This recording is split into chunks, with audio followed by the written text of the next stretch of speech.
झूरी अपने दोनों बैलों को लेकर खेत जोत रहा था कि अचानक उसका एक पुराना बैल सोमा बैठ गया।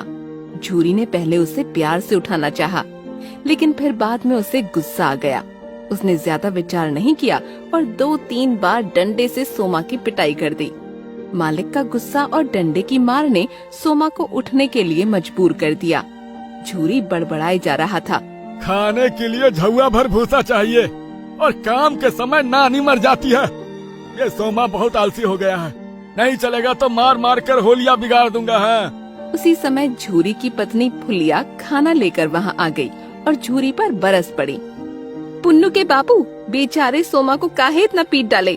उम्र ज्यादा हो गई है, थक कर बैठ गया तो क्या हुआ? पिछले 10 साल से लगातार सेवा कर रहा है, देखो बेचारा कितनी बुरी तरह थक गया है। बहुत चर्बी बढ़ गई है इसकी, पिटाई के बाद चल रहा है। बेचारा डर के मारे चल रहा है। 2 घंटा बीत गया है, तनिक रुक जाओ, उसको आराम करने दो। दोबारा उसे मत पीटना। एक भी जुबान पर जुल्म ढाते हुए शर्म नहीं आती? सोमा फिर से बैठ गया, जैसे उसे अपनी मालकिन फुलिया की हमदर्दी का अंदाजा हो गया था। झूरी गुस्साया, लेकिन फुलिया के डर से डंडा नहीं उठा पाया। सोमा ने बड़ी राहत भरी नजरों से फुलिया को देखा और आराम करने लगा। साथ वाला बैल मूंगा चुपचाप खड़ा था। शायद उसे भी सोमा पर दया आ रही थी।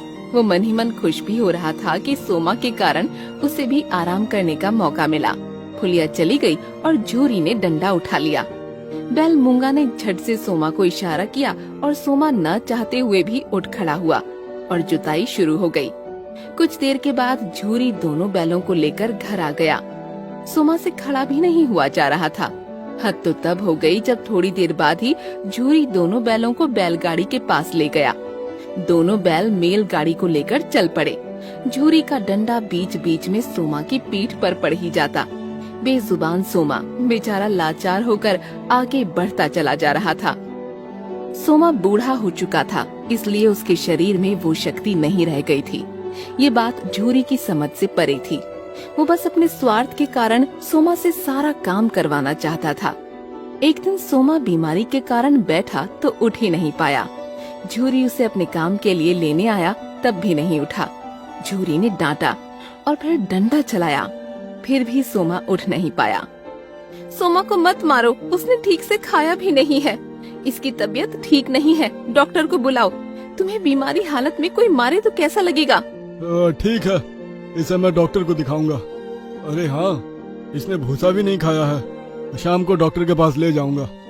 शाम हुई और झूरी सोमा को अपने साथ अकेले लेकर चल पड़ा। कुछ दूर चलने के बाद एक दूसरा मोहल्ला आ गया। झूरी ने आवाज दी तो एक बड़ी दाढ़ी वाला शख्स सामने आया। वो एक कसाई था। झूरी ने उससे कुछ गुप्त वार्ता की और कुछ रुपए लेकर सोमा की रस्सी उसके हाथों में दे दी। सोमा को अंदाजा हो गया, लेकिन मजबूर लाचार होकर भी क्या कर सकता था। झूरी जाने लगा तो सोमा ने आवाज दी, जैसे कह रहा हो कि मुझे बचा लो। झूरी चुपचाप चला गया। झूरी घर पहुंचा तब फुलिया ने सवाल दाग दिया, सोमा कहाँ है? डॉक्टर के पास ले गए थे? मैंने उसे भेज दिया है, बूढ़ा हो गया है, हमारे किसी काम का नहीं। बैठाकर कितना दिन खिलाते हम, उसे हटाना ही ठीक था। ऐसे कैसे बेच आए? बूढ़ा हुआ तो क्या हुआ? क्या हम अपने बूढ़े माँ बाप को घर से हटा देते हैं? चलो मैं अपने सोमा को वापस लाऊंगी। तुम 1 नंबर के धोखेबाज हो। मेरा सोमा बीमार था, उसका इलाज कराना तो दूर बेच कर चले आए।